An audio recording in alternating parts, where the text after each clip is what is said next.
Você está ouvindo CoBlueCast.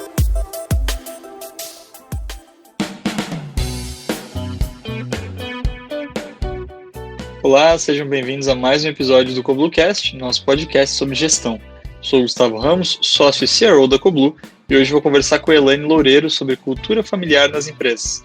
Elaine é sócia da UP, uma consultoria estratégica de recursos humanos. Elaine, muito obrigado pela sua presença, é um enorme prazer ter você aqui no CoBlueCast. Você podia se apresentar para os nossos ouvintes, falar um pouco mais sobre você e a UP também? Como você bem disse, somos parceiros, grandes parceiros da CoBlue.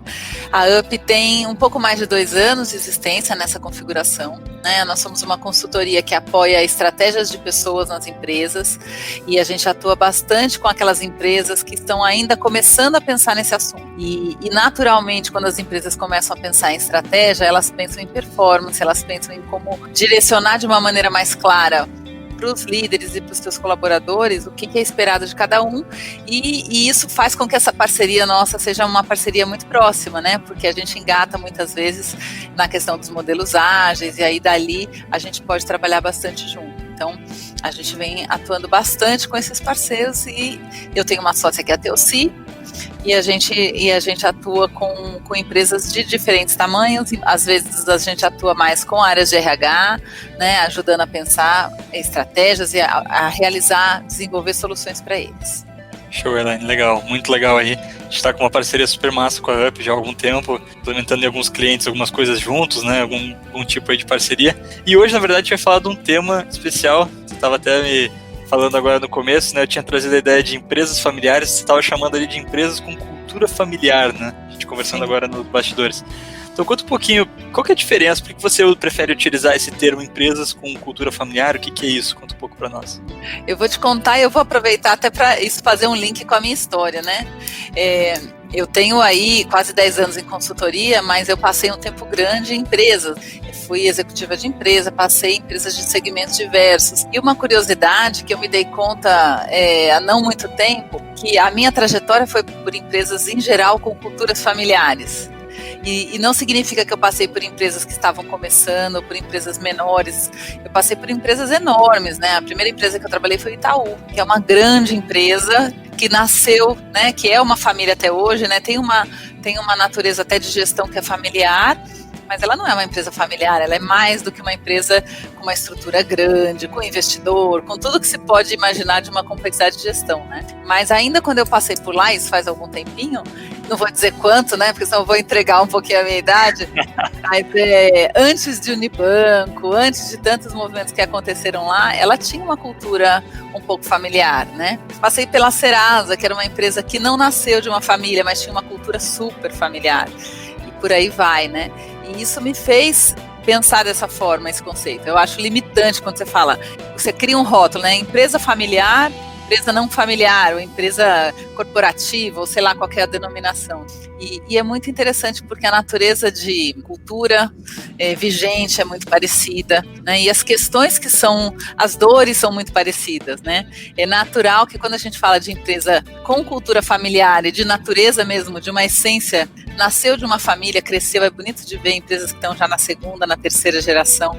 A gente tem muitos clientes com essa característica, eles trazem algumas questões que são muito próprias, mas eles têm sim algumas afinidades com empresas que já cresceram e preservaram essa cultura. A própria Gol, passei pela Gol é super cultura familiar, é uma empresa familiar. Passei por um grupo da Citroën, passei pela Magnesita, que foi comprada pelo grupo GP, mas era uma empresa com 60 anos, de uma cultura familiar fortíssima, né? Então tem aí um tanto de aprendizados que eu vivi e que hoje eu me apropriei deles para poder atuar nesse outro lado como consultoria, ajudando empresas. Por isso é que eu gosto de colocar esse com aí, são empresas com culturas familiares, né? Tira esse estigma, esse peso, né? Assim, a gente dá uma certa leveza e uma amplitude maior até de contribuição do que a gente pode fazer, né? Ah, que legal, Elaine. Interessante saber a diferença, né? Como é que isso funciona com toda a experiência que tu já passou nesse tipo de empresa. E, bom, vamos falar um pouquinho agora, a gente já entendeu o que são as empresas familiares, né? Mas que tipo de desafio elas enfrentam, né? São os mesmos desafios das demais empresas? É diferente? Que tipo de dores uma empresa com cultura familiar tem? Eu brinco assim, tem algumas dores comuns quando a gente conhece uma empresa com essa característica de ter esse tipo de cultura, né? Geralmente as empresas com cultura familiar, que nasceram de uma relação familiar principalmente, elas têm um certo degrau hierárquico. Existe uma distância, assim, pela sua evolução, elas começaram com pessoas que almejaram um objetivo, né, são os donos, idealizaram um sonho e dedicaram muita energia àquilo, traduziram aquilo numa estratégia, materializaram essa estratégia em ações e a empresa cresce. E vão incorporando pessoas no seu time que conseguem realizar aquilo que é idealizado, né? Quando a empresa começa a ficar grande, tem um degrau aí de distância, porque a liderança está ali, né? A cabeça pensante está ali. Geralmente eu posso falar como pela minha experiência mesmo, né? A gente atua bastante em todas as posições no início, então eu penso, eu executo, eu realizo e aí eu começo a trazer equipe para trabalhar junto comigo, mas num determinado momento o sócio, o dono fala assim, poxa, eu preciso me distanciar um pouco da operação para poder pensar o futuro, eu quero sair um pouco da rotina, e a gente fala de sobrevivência e perpetuidade, né? Eu tô ali na sobrevivência do negócio, né, garantindo o almoço todo dia, mas eu preciso pensar na perpetuidade. E não tem como fazer isso se eu não me distanciar um pouco. E aí, quem são as pessoas que estão ali preparadas para ocupar o meu lugar? Muitas vezes não tem esse segundo nível de liderança mais estratégico. Então, essa é uma dor muito, muito recorrente. A gente vê, existem times muito leais, muito dedicados, mas às vezes você não tem a pessoa com aquele drive. Muitas vezes as pessoas cresceram com a empresa, quando as empresas são mais antigas, né? Mas eles não tiveram outras experiências. Então, às vezes, eles não trazem um know-how de fora, eles aprenderam ali. E existem muitos casos em que essas pessoas podem ser preparadas para assumir posições maiores. Mas em outros, a gente precisa trazer gente de fora, né? Então, como fazer isso? E aí, culturalmente, nem sempre é muito fácil para quem vem de fora se apropriar de uma cultura que já está instaurada, né, de muitos anos. Tem um cliente nosso que é um escritório, por exemplo, né, de advocacia. Eles são uma empresa com uma super cultura familiar, todo mundo está lá há muitos anos, tem um senso de pertencer super forte, né? Mas tem esse desafio, quem chega leva um tempo para se aculturar, para entender como as coisas funcionam, né? Tem uma lógica interessante, que é aquela história de que a grama do vizinho é mais verdinha, né? Eu acho isso muito barato, porque isso aparece em vários clientes. Quem está lá há 15 anos, vê o cara que chega de fora e fala assim, puxa, esse cara, tudo é mais fácil para ele, né? Ele já vem com o salário que eu levei anos para conseguir, tudo que ele fala, todo mundo leva a sério, toda a experiência que ele traz é super interessante. Pô, eu tô aqui há 15 anos, né? E agora que eu consigo ter voz, ninguém dá muita importância, o cara ali que tá na berlinda. E o cara que está chegando, que está batendo a cabeça na cultura, tentando entender como as coisas funcionam, ele olha para o cara que está ali há 15 anos e fala assim, pô, é tão fácil para esse cara entrar, ter acesso aos executivos, ele sabe o jeito de entrar, ele sabe como falar, ele conhece o jeitão de funcionar. Para mim é muito mais difícil. Nossa, Lani, que legal. Acho que tu trouxe vários pontos aí que dá vontade de comentar, né? Você falou ali dessa... Eu vejo isso em muitas startups, uma coisa que você comentou, que é a dificuldade dos sócios, que no começo eles têm que ser operacionais, porque não tem ninguém para fazer nada, né? A empresa acabou de começar, e fazendo essa transição para passarem a ser estratégicos e delegar funções que eles tiveram por algum tempo, por mais que... Quanto que isso funciona? Como é que é esse processo de saída, acho que você se chamaria de sucessão, né? Em que deixa a família realmente de tocar um negócio para passar a fazer parte de um conselho mais consultivo mesmo e colocar um CEO novo, alguém diferente ali. São escolhas difíceis, né? E são planejamentos de longo prazo. Então, a gente parte sempre das relações. Então, qual que é o desejo, né? É um ponto que é muito comum nas empresas com cultura familiar, é essa questão do propósito muito forte. Geralmente, quem fundou a empresa, né, se é o pai, ele traz esse valor, né, do que significou a empresa para a história daquela família, né? Que diferença eles fizeram, às vezes, quando eles estão localizados numa cidade no interior. A gente teve um cliente que era uma empresa eles eram de contadores, ela é contadora. Ela tem 40 funcionárias, todas são mulheres, numa cidadezinha no interior. E a filha nos contratou porque tinha uma decisão que precisava ser tomada, não para agora, mas para daqui a 5 anos, se a empresa seria vendida, se a empresa seria preparada para uma sucessão, se ela, filha, assumiria a empresa algum dia, porque ela tinha um projeto de vida completamente diferente. Então, alguma coisa que a gente começa agora, e a gente começa organizando o RH também, porque um dia a gente vai fazer um valuation da empresa, e esse é um pedaço importante, né? Qual que é o nosso capital intelectual?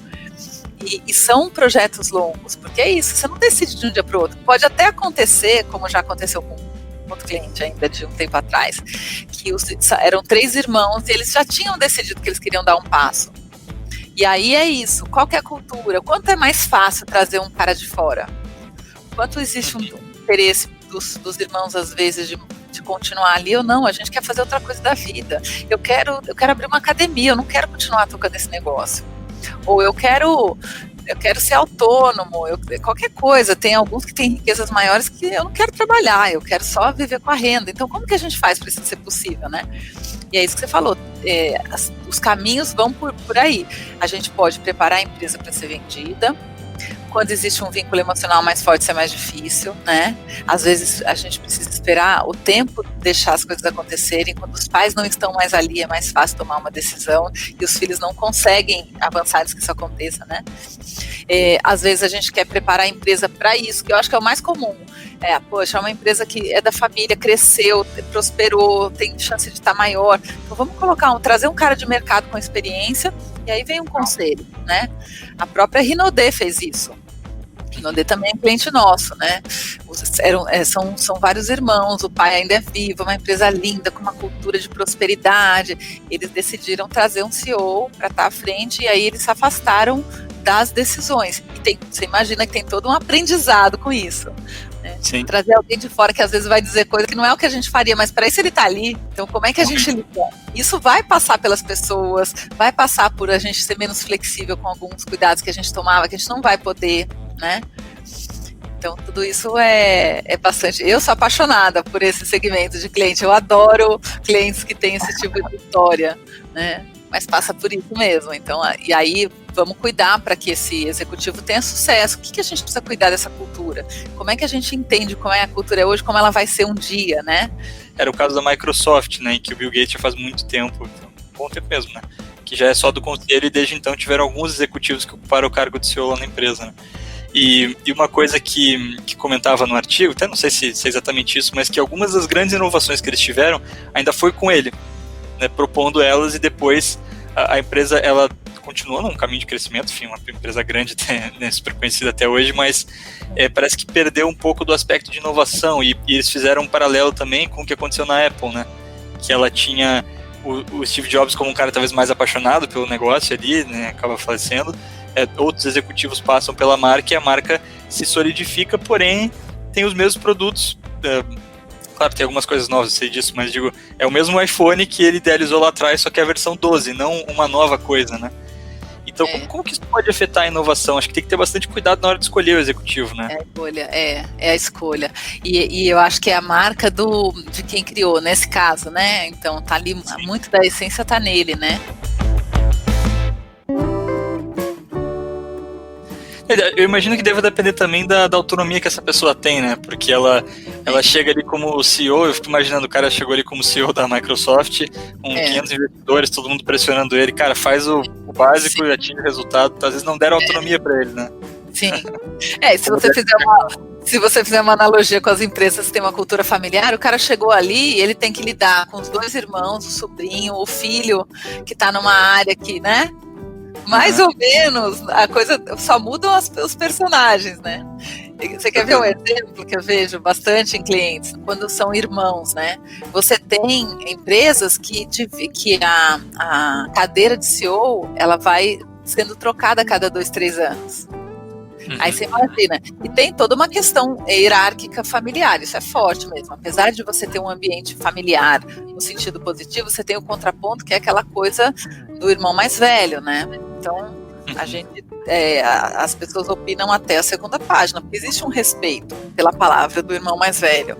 Então, a gente teve clientes, por exemplo, eu tive um cliente que ele, a cada 2, 3 anos trocava, né?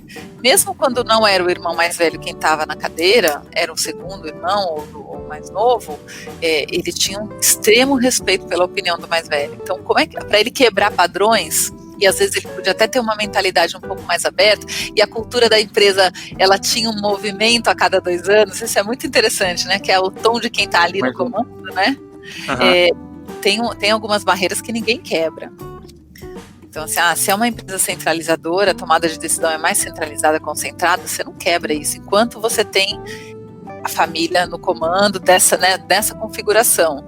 Então não adianta a gente querer falar em transformar a cultura, a gente vai adequar essa cultura e aí vamos ver até onde a gente vai dessa forma. Como é que a gente traz pessoas que se adequam mais a essa natureza de cultura? Né? E aí você vai pensar toda a estratégia de pessoas a partir dessa definição, né?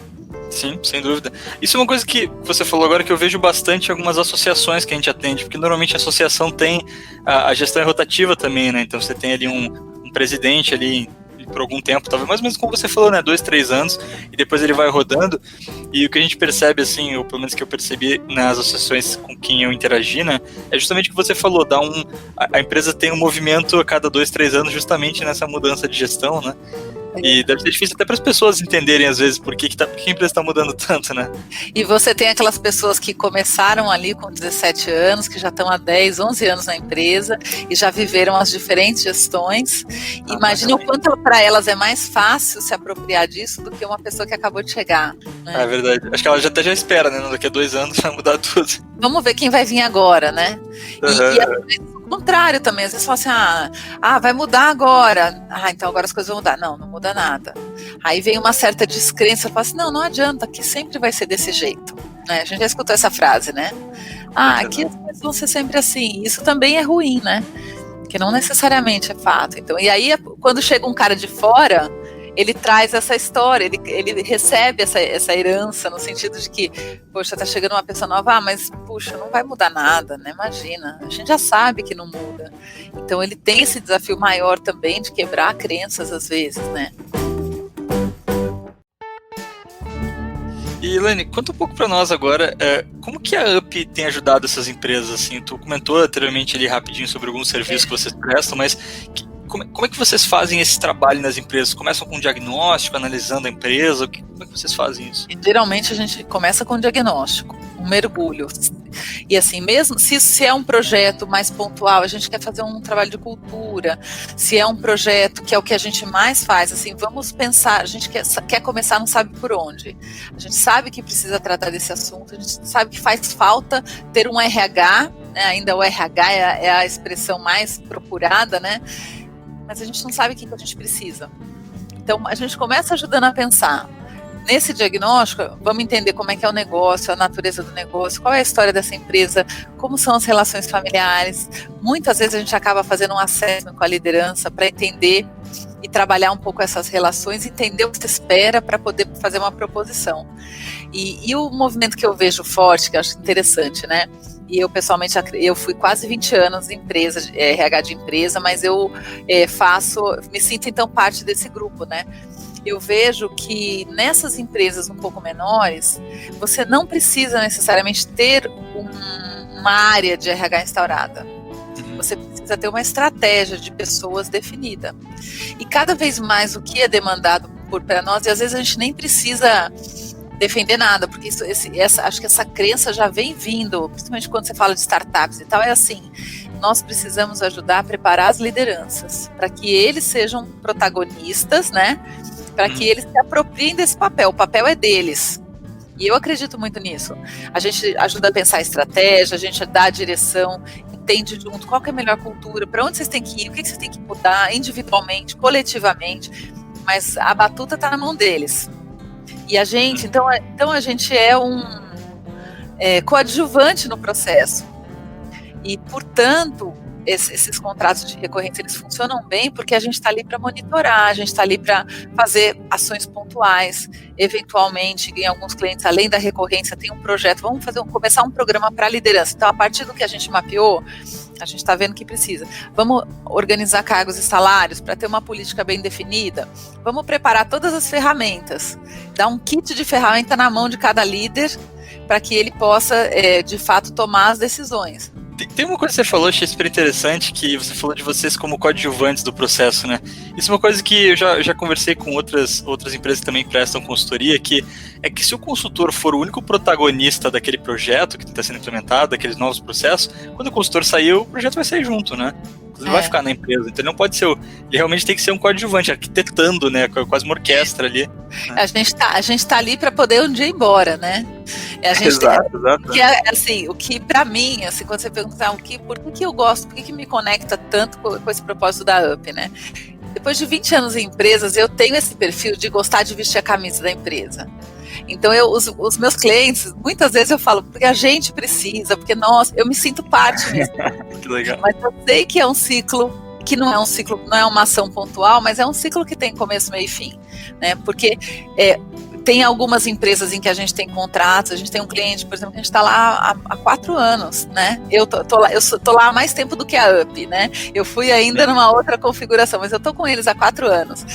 Mas em algum momento, eles vão passar para uma etapa seguinte, ou de ter uma pessoa ali, se a estrutura crescer demais, a gente ajuda a encontrar essa pessoa, em que lugar da estrutura ela encaixa, né? Ou de que a gente possa, de repente, ter uma área, ter um executivo tocando aquela área mais básica, e a gente vai ser cadeira de conselho, vai estar ali uma vez por mês com eles. Mas é uma evolução mesmo de um processo, né? Nossa, eu super acredito assim, nessa ideia de mentoria, porque eu acho que, no fundo, as pessoas elas querem poder fazer as coisas e ter o protagonismo, mas às vezes se elas tiverem só alguém um pouquinho mais sênior naquela área, que possa dar alguns conselhos, direcionar um pouco, dá uma segurança muito maior para a pessoa poder trabalhar, né? Então, tendo vocês ali apoiando, por exemplo. Beleza, Elaine. Estamos chegando no finalzinho aqui do episódio. Antes de tudo, te agradecer, tá? Pela conversa. Acho que eu que agradeço essa oportunidade. Não, mas eu super parceiro aí da Coblue, um prazer ter vocês aqui. E queria que deixasse um último recadinho pro pessoal, talvez uma dica aí para empresas com cultura familiar.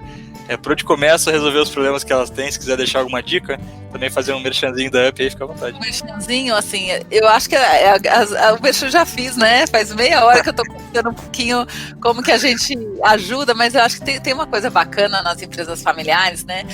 Lá quando a gente fala assim, empresa com cultura familiar, né? Que é essa coisa assim, de que dá pouca consciência do seu sucesso. Então são empresas que estão dando certo, que estão aí brilhando. Poxa vida, a gente está chegando. Eu já tive clientes falar assim: não, como é que você faz o seu planejamento estratégico, né? A gente vê o que sobra no final do mês, a gente vai indo, é um dia de cada vez, né? E eu acho que um pouco é isso que acontece nas empresas familiares. Elas começam de um projeto que vai dando, não, tá dando certo, vamos tentar por aqui, sabe? É um MVP que foi se elaborando mais e chega a ter um tamanho e às vezes a empresa não tem noção de como ela tá fazendo sucesso. Isso é muito legal, né? Poxa vida, né? Teve um cliente meu que falou assim para mim uma vez, ele falou assim, sabe o que eu fico pensando? Eu não fico pensando se o que eu vou fazer agora vai me dar errado ou vai me dar certo. Eu fico pensando assim, se eu já dei certo sem fazer nada, imagina se eu começar a me organizar mais, a trazer mais estratégia, tem uma chance de dar uma alavancada muito maior, né? E eu acho que isso passa às vezes por pessoas também, né? Tá dando certo. Não é uma questão que falta, mas, poxa, imagina o tamanho do potencial que você pode ter de alavancar quando você olha para isso com um pouco mais de consciência, né? E aí você pode trabalhar a partir daí. Bom, dicas valiosas aí para quem tem uma empresa de cultura familiar, a empresa familiar está nos ouvindo aqui. De novo, muito obrigado pelas dicas e agradeço o pessoal aí da audiência que ficou conosco aqui até o final do Cobluecast. Um abraço aí. Prazer estar com vocês. Muito obrigada, Gustavo. Até a próxima.